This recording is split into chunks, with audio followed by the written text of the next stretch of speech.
साबूदाना जो कि खाद्य पदार्थ है, ये छोटे छोटे मोती की तरह सफ़ेद और गोल होते हैं। ये सागो पाम नामक पेड़ के तने के गुदे से बनते हैं। इसमें कार्बोहाइड्रेट काफ़ी मात्रा में पाया जाता है। कैल्शियम और विटामिन सी की मात्रा तथा मैग्नीशियम की भी अच्छी मात्रा पाई जाती है। ब्रेकफास्ट के लिए साबूदाना बेहतर फूड है। इसका सेवन करने से शरीर हेल्दी और एक्टिव रहता है। और आलू तो सदाबहार है ही। जो भी व्यंजन बनता है केवल आलू से हो या किसी के साथ मिलाकर स्वाद कई गुना बढ़ जाता है। नमस्कार, मैं परछाई आज आपके सामने एक ऐसा नाश्ता बनाने जा रही हूँ जो आपको बेहद पसंद आएगा। ब्रेड, आलू और साबूदाना से एक टेस्टी क्रिस्पी नाश्ता आपसे शेयर कर रही हूँ। इसे कोई भी खा सकता है, बड़े बच्चे। इसे मैंने बहुत ही साधारण तरीके से बनाया है। पसंद आए तो लाइक शेयर कर देना और मेरे चैनल में नए हो तो सब्सक्राइब भी कर देना।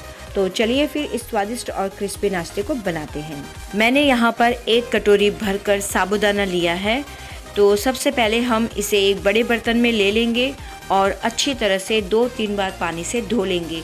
जितना इसका डस्ट होगा वो निकल जाएगा। तो मैंने यहाँ पर एक बड़े कटोरे में साबूदाना को डाल लिया है। अब इसमें पानी डालकर इसे 2-3 बार धो लेंगे।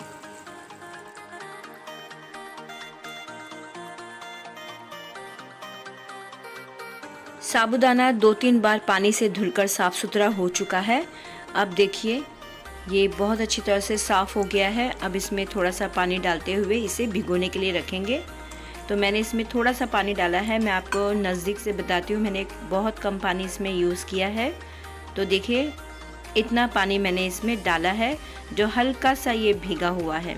बस इसे अब ढक लेते हैं और 3 से 4 घंटे के लिए इसे भिगोने के लिए रख लेते हैं। साबूदाना को भीगने के लिए अभी आधा घंटा बाकी है। तो तब तक हम आलू रख लेते हैं उबालने के लिए। तो यहाँ पर मैंने 6 मीडियम साइज़ के आलू लिए हैं। इन्हें अब मैं कुकर में पकाने के लिए रख रही हूँ। तो 2 से 3 सीटी हम इसमें आने देंगे। तो यहाँ पर मैंने पहले फास्ट रखा है, बाद में मैं 1 सीटी आने के बाद मीडियम में रखूँगी, मीडियम आंच में, और उसके 2 सीटी निकाल लूँगी। कुकर में 3 सीटी आ जाने के बाद गैस को ऑफ़ कर लेंगे और कुकर को अच्छी तरह से ठंडा होने देंगे, तब जाके हम आलू निकालेंगे। 4 घंटे हो चुके हैं। तो चलिए एक बार साबूदाना को देख लेते हैं। तो साबूदाना यहाँ पर बहुत अच्छी तरह से भीग चुका है। देखिए मैं आपको चम्मच से बताती हूँ, चम्मच से थोड़ा सा ऊपर नीचे करेंगे तो ये देखिए अच्छी तरह से साबूदाना खिल चुके हैं। अब इसे मैं 1-2 साबूदाना को मसलते हुए आपको बताती हूँ।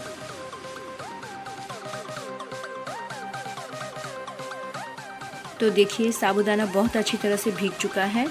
अब आगे बढ़ते हैं। यहाँ पर आलू भी अच्छी तरह से उबल चुके हैं और ये अच्छी तरह से ठंडे हो चुके हैं। तो चलिए अब इनके छिलके निकाल लेते हैं फटाफट से। आलू के अच्छी तरह से ठंडे होने पर छिलके अच्छी तरह से निकलते भी हैं और हाथ भी जलते नहीं हैं। और इसे हमें ठंडा ही व्यंजन में यूज़ करना है, इसलिए अच्छी तरह से ठंडा होने दें, उसके बाद ही इसे यूज़ करें। तो चलिए यहाँ पर आलू सभी छिल चुके हैं अच्छी तरह से। तो देखिए ये तैयार हैं। अब इन्हें करेंगे कद्दूकस। आप चाहे तो इसे स्मैशर से भी स्मैश कर सकते हैं, लेकिन मैं यहाँ पे कद्दूकस का यूज़ कर रही हूँ। तो चलिए फिर फटाफट से इसे कद्दूकस कर लेते हैं अच्छी तरह से। अब यहाँ पर मैं आधी चम्मच जीरा गरम तवे में डाल रही हूँ। मैंने गैस की आंच को लो रखा है, उसी में ही हम इस जीरे को हल्का सा भून लेंगे क्योंकि इसे हमें दरदरा पीसना है। तो चलिए फिर फटाफट से इसे लो आंच में अच्छी तरह से सेक लेते हैं। जीरा को लो आंच में भूनते हुए 1 मिनट हो चुका है। तो अब गैस को बंद कर लेते हैं और जीरा को एक बर्तन में निकाल लेते हैं जिसमें कि हम पीसेंगे। तो यहाँ पर मैंने गैस को ऑफ़ कर लिया है और इसे मैंने इस बर्तन में निकाला है। इसे अब मैं बेलन से पीसूँगी दरदरा सा। इसे थोड़ा मोटा मोटा ही पीसना है, व्यंजन में इसका स्वाद बहुत ही अच्छा आएगा। तो इसे इस तरह से पीस लेना है, बस हल्का हल्का सा। अब ये देखिए अच्छी तरह से पीस चुका है। मैं आपको थोड़ा दिखाती हूँ। इस तरह से दरदरा पीसने पर व्यंजन में बहुत ही अच्छा टेस्ट आता है, इसलिए इसे महीन नहीं करना है, दरदरा ही पीसना है। तो चलिए दूसरी तरफ हमारे आलू अच्छी तरह से कद्दूकस हो चुके हैं। अब इसमें आधी छोटी चम्मच नमक डालेंगे, आप अपने स्वाद अनुसार भी डाल सकते हैं। और ये दरदरा पिसा हुआ जीरा भी डाल लिया है। अब इसे हल्का सा मैश कर लेंगे इस तरह से, और इसमें अब भीगे हुए साबूदाना डाल लेंगे और साबूदाना सहित इसे अच्छी तरह से मैश कर लेंगे। इसे पूरा मिला लेंगे साबूदाना और आलू को एक साथ। इसमें मैंने मिर्च का यूज़ नहीं किया है, आप चाहो तो कर सकते हैं।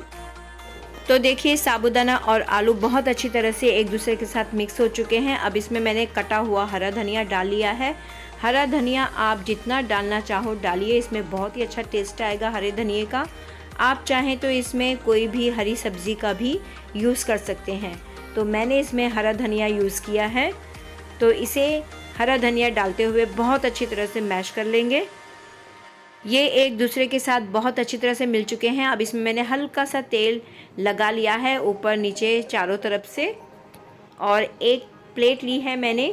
तो इसमें मैंने इस तरह से पूरा तेल लगा लिया है, जिससे कि जो व्यंजन हम बनाएं तो इसमें रखें तो वो चिपके ना। और यहाँ पर मैंने 6 ब्रेड स्लाइस की ली हैं। इनके कॉर्नर इस तरह से हम निकाल लेंगे चाकू के द्वारा। तो देखिए इस तरह से फटाफट से निकालना है 6 की 6 स्लाइस के। तो देखिए यहाँ पर सभी स्लाइस के इस तरह से ब्रेड के कॉर्नर निकाल चुकी हूँ। ये देखिए इस तरह से लग रहे हैं। इस तरह से ब्रेड के ये ब्राउन कॉर्नर निकालने पर इन्हें फेंकना नहीं है। इसके ब्रेड क्रम्स बनाकर आप किसी भी व्यंजन में यूज़ कर सकते हो। अब देखिए मैंने यहाँ पर एक ब्रेड की स्लाइस ली है और हल्का सा तेल मैंने अपनी उंगलियों में हथेलियों में लगा लिया है। अब ये जो साबूदाना और आलू का पेस्ट है, इसका एक बड़ा सा गोला हम लेंगे और इस ब्रेड की स्लाइस में पूरी तरह से फैला लेंगे चारों तरफ से। तो आपको जैसे जच रहा है आप उस तरह से कीजिए, थोड़ा थोड़ा लेते हुए भी आप इस तरह से फैला सकते हैं पूरे स्लाइस में।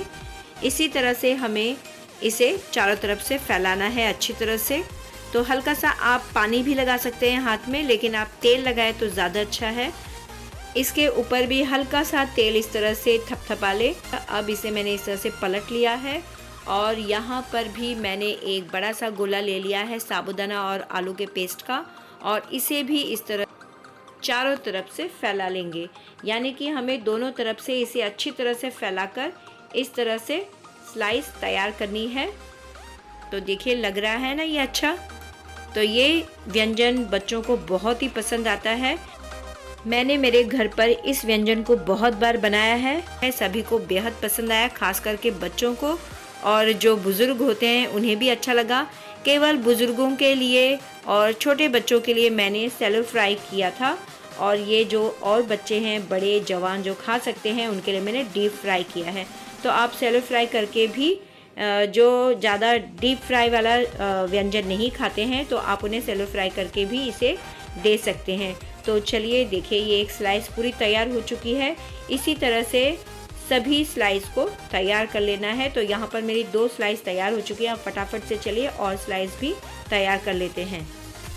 जब कभी घर पर हम साबूदाना वड़ा बनाते हैं तो उसका पेस्ट कभी कभार बच जाता है, तो उसे भी इस तरह से यूज़ कर सकते हैं। थोड़ा सा चटपटा हो चलेगा, लेकिन बहुत ही मज़ेदार रहता है। और अगर कभी ब्रेड बच जाए तो ब्रेड का भी इस तरह से इस्तेमाल कर सकते हैं। तो यहाँ पर मैंने 6 स्लाइस ली थी ब्रेड की, तो थोड़ा सा पेस्ट बच गया था आलू साबूदाने का, तो मैंने 1 स्लाइस और लेकर उसे बढ़ा दिया है। तो चलिए ये बनते बनते तो कितने ख़त्म होते हैं अभी उसका कुछ अंदाज़ा नहीं है। तो फटाफट से बना लेते हैं, ये सभी को बेहद पसंद आएगा। तो आप भी इस तरह से बनाइए। अगर आपके घर पर भी सभी को ये पसंद आता है तो इसे ढेर सारा लाइक शेयर कीजिएगा, और आप अगर मेरे चैनल में नए हो तो सब्सक्राइब भी ज़रूर कीजिएगा। साथ में कमेंट ज़रूर कीजिएगा, जिससे कि मुझे पता चले कि मेरे अपनों को जो व्यंजन पसंद आ रहा है क्या आपके अपनों को भी पसंद आ रहा है। तो इससे मैं अपने किचन में जो भी व्यंजन बनाऊँ तो मैं आपसे शेयर ज़रूर करूँ। तो देखिए बातें करते करते ये सभी स्लाइस मैंने इस तरह से तैयार कर ली है। तो देखिए बहुत ही प्यारा लग रहा है। तो यहाँ पर मैंने सभी स्लाइस को तैयार कर लिया है। अब इन्हें फ्राई करेंगे, डीप फ्राई। और मैंने गैस पर कढ़ाई चढ़ा ली है। कढ़ाई में मैंने रिफाइंड ऑयल यूज़ किया है, आप अपना मनचाहा ऑयल यूज़ कर सकते हैं। तो चलिए फिर अब ऑयल को गरम कर लेते हैं।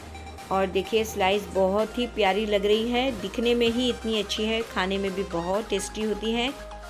मिर्च का यूज़ न करने पर भी इसमें टेस्ट की कोई कमी नहीं है। आप चाहो तो इसे चटनी सॉस किसी के भी साथ खा सकते हैं और टेस्ट ले सकते हैं। तेल कितना गर्म हुआ है ये चेक करने के लिए मैंने थोड़ा सा पेस्ट इसमें डाला है। तो देखिए तेल इतना ही गर्म चाहिए, मीडियम। तो मैं गैस की आंच को मीडियम ही रखूँगी और इसी में ही इन सभी को फ्राई करूँगी। तो चलिए फिर फटाफट से फ्राई करते हैं। तेल कितना गर्म है अगर आपको इसका अंदाज़ा नहीं आता है तो सबसे पहले किसी भी व्यंजन को आप एक एक करके ही डालें, जिससे कि आपको तेल का अंदाज़ा आ जाए। तो इसी से पता चल जाएगा कि हमें तेल कितना गर्म रखना है। तो देखिए अभी मैंने सिर्फ एक ही डाला है स्लाइस को, तो इससे अच्छी तरह से अंदाज़ा आ जाता है कि ये कितना तेल गर्म है और कितना हमें गर्म करना है। तो अब इसे थोड़ी देर इसी तरह से पकने देंगे, करीब 30 सेकंड 45 सेकंड तक। उसके बाद इसे पलटेंगे और इसे 2-3 बार पलटते पलटते ही हमें मीडियम आंच में पकाना है। अगर आपको आंच कम लगे तो थोड़ा सा तेज़ कर लीजिए और अगर ज़्यादा लगे तो थोड़ा सा कम कर लीजिए। तो देखिए मैंने इस तरह से इसे पलट लिया है अच्छी तरह से। अब देखिए मैं फिर से इसे पलटूंगी, क्योंकि इसी तरह से ये पकना है और इसे पकाना है। इस व्यंजन को पलटते वक्त आप 2 चम्मच का यूज़ भी कर सकते हैं, जिससे कि आपको तेल में पलटते वक्त परेशानी ना हो। तो देखिए ये तैयार हो चुका है, अच्छी तरह से फ्राई हो चुका है। अब इसे निकाल लेंगे। तो एक प्लेट में मैंने टिश्यू पेपर रखा है, उसमें इसे निकाल लेंगे। जितना एक्स्ट्रा ऑयल होगा टिश्यू पेपर ले लेगा। अब यहाँ पर तेल का अंदाज़ा सही से आ चुका है। तो चलिए अब 2-2 स्लाइस करके डालते हैं। 2 से ज़्यादा नहीं डालना है, क्योंकि मैंने तेल की मात्रा ज़्यादा नहीं ली है। तो 2 डालेंगे और उसे अच्छी तरह से फ्राई होने देंगे। एक स्लाइस डालने के बाद दूसरी स्लाइस को 30 या 45 सेकंड के बाद ही डालें, जिससे कि पहली स्लाइस अच्छी तरह से सेट हो जाए। इन स्लाइस को भी हम इसी तरह से पलटते पलटते ही इन्हें अच्छी तरह से सेक लेंगे मीडियम आंच में। तो यहाँ पर ये देखिए धीरे धीरे सिक गई हैं। इन्हें 2 से 3 बार पलटना बहुत ही ज़रूरी है। पलटते पलटते ही इन्हें सेकना बहुत ज़रूरी है, तब जाके ये अच्छे और क्रिस्पी होते हैं। तो देखिए ये तैयार हो चुके हैं। अब इन्हें निकाल लेते हैं और सभी को इसी तरह से पलटते पलटते मीडियम आंच में फ्राई कर लेते हैं।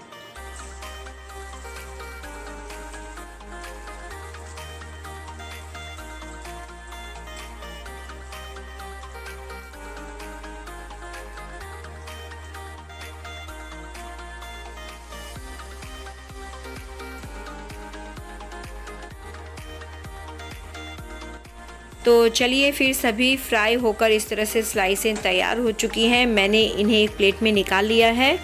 तो अब इन्हें दूसरी प्लेट में सजा लेते हैं। चलिए फिर। तो ये कितना क्रिस्पी बना है, आप आवाज़ सुन लीजिए। बना है ना क्रिस्पी। तो देखिए ये नाश्ता हमारा बनकर पूरी तरह से तैयार है और बहुत ही टेस्टी और क्रिस्पी बना है। इसे मैंने प्लेट में सजा लिया है इस तरह से, और इसके साथ मैंने रखा है सेजवान सॉस और हरे धनिए की चटनी, जो कि थोड़ी सी खट्टी खट्टी है और मीठी मीठी भी है, तो बहुत अच्छी लगेगी। तो आप इस तरह से ही बनाइए और चटनी के साथ इस चीज़ का मज़ा लीजिए अपनी फैमिली के साथ। बिना चटनी के भी इसे आप खा सकते हो। आप अगर एक खाना शुरू करेंगे तो दूसरा भी आप नहीं रुकेंगे खाने के लिए, क्योंकि ये चीज़ ही ऐसी है, ये नाश्ता ही इतना टेस्टी और क्रिस्पी है कि अगर एक शुरू कर लिया तो आप रुकने का नाम नहीं लोगे और इसे खाते ही रहोगे। पेट भर जाएगा लेकिन मन नहीं भरेगा। तो चलिए फिर आइए और इसे खाकर बताइए कि ये किस तरह का बना है और आपको कितना पसंद आया। अगर आपको ये स्वादिष्ट क्रिस्पी रेसिपी पसंद आए तो ढेर सारा लाइक कीजिए, शेयर कीजिए अपनों के साथ, अपने फ्रेंड्स, अपने रिश्तेदारों के साथ।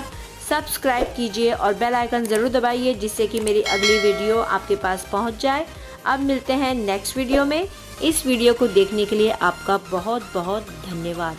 अगर रेसिपी पसंद आए तो लाइक शेयर कीजिए। मेरे चैनल में अगर नए हो तो सब्सक्राइब कीजिए और कमेंट करने में कोई कंजूसाई नहीं कीजिए। तो लीजिए आपके लिए पहला निवाला।